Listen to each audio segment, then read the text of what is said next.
Amigas e amigos, este crescimento de 1% do Produto Interno Bruto, PIB, no primeiro trimestre de 2017 sobre o último trimestre de 2016, quando houve um pequeno crescimento de 0,3%, e agora em 2017 teve esse pequeno degrau de 1%, tem gerado uma controvérsia que está aí nas manchetes da mídia, nos comentaristas, nos editorialistas, nos editoriais, que a gente pode interpretar como uma porta que se abre para a gente enxergar os dilemas dos golpistas. Claramente não é um crescimento que tem sustentabilidade. O presidente golpista Michel Temer comemorou efusivamente, os seus apoiadores comemoraram discretamente, porque sabe-se que isso é apenas fogo de palha, como se diz. Tem vários fatores que a gente pode analisar, que a gente pode contabilizar como negativos, que desmentem essa efusividade dos que estão comemorando este resultado. Primeiro, essa questão da crise internacional. É só a gente pegar o comportamento das economias na França, na Inglaterra, na Itália, na Grécia, na Espanha, nos Estados Unidos, na Coreia do Sul, no Japão, mesmo os países aí que não são capitalistas, é o caso da China, que tem aí uma economia socialista de mercado, conforme eles definem, sofrem os efeitos desta crise internacional. A China tem os seus mecanismos de proteção, mantém um crescimento acelerado, deu uma desacelerada, evidentemente, por causa da crise, mas por conta das suas particularidades, por ser uma economia que não tem dependência, podemos dizer assim, do sistema capitalista, ela se mantém neste ritmo acelerado, com essa queda, com essa pequena desaceleração que a gente observa nos últimos tempos, à medida que a crise internacional foi se agravando. O Brasil não tem nenhum mecanismo de proteção dos efeitos dessa crise.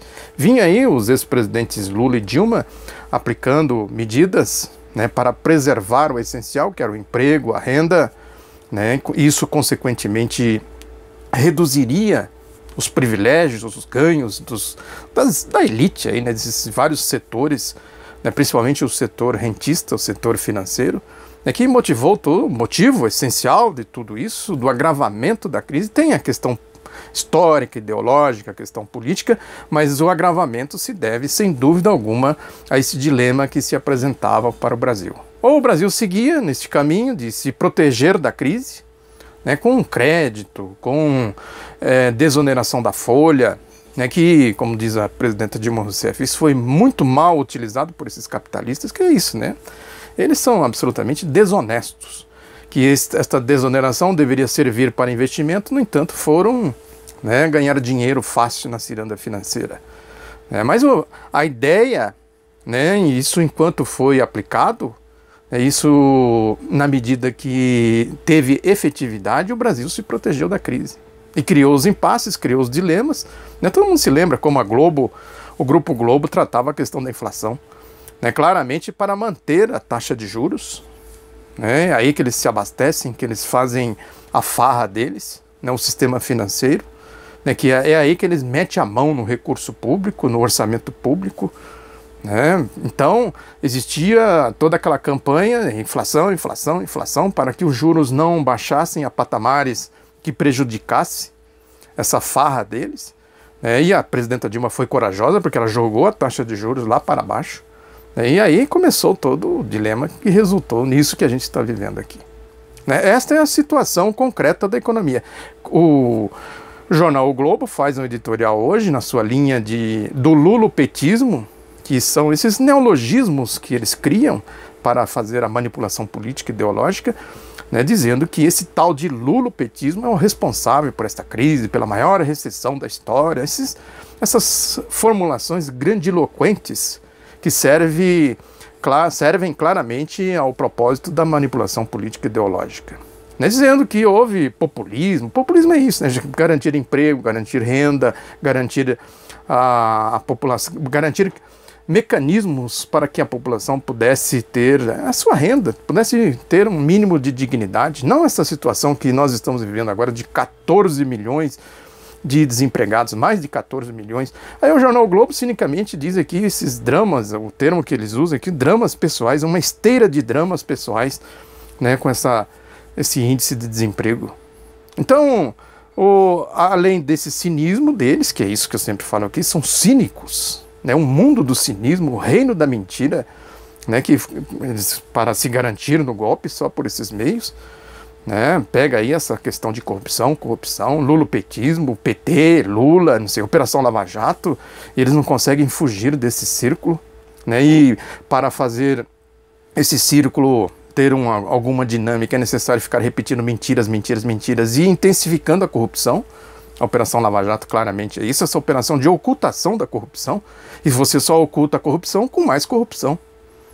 Essas delações premiadas, e as coisas vão se revelando. Tem até um amigo aqui que alertou para esta situação, esqueci o nome dele agora, das negociatas lá das delações premiadas, escritórios que ganham fortuna. Quem falou isso foi o Luiz Nassif, tem um vídeo dele no canal dele, que ele fala isso. Inclusive, aquele sobrinho do Flávio Arnes, que é lá do governo tucano, do Beto Richa, que faz as negociatas, eles chamam de negociações das delações premiadas, ganham rios de dinheiro, né, com Sérgio Moro envolvido, a sua esposa, né, com uma ligação lá com aquele esquema das APAES, que esse Marlos Arnes, que é o sobrinho do Flávio Arnes, é ligado às APAES, enfim, toda uma rede aí de corrupção, claramente de corrupção, com Sérgio Moro envolvido, né, foi fazer palestra lá na APAE de Maringá, né, não sei se envolvido diretamente, mas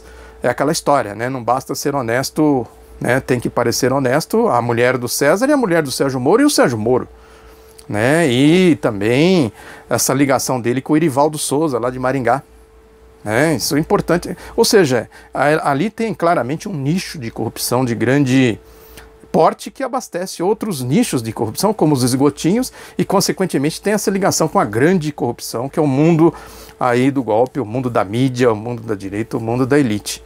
As controvérsias deles, por exemplo, né, revela exatamente isso, porque quando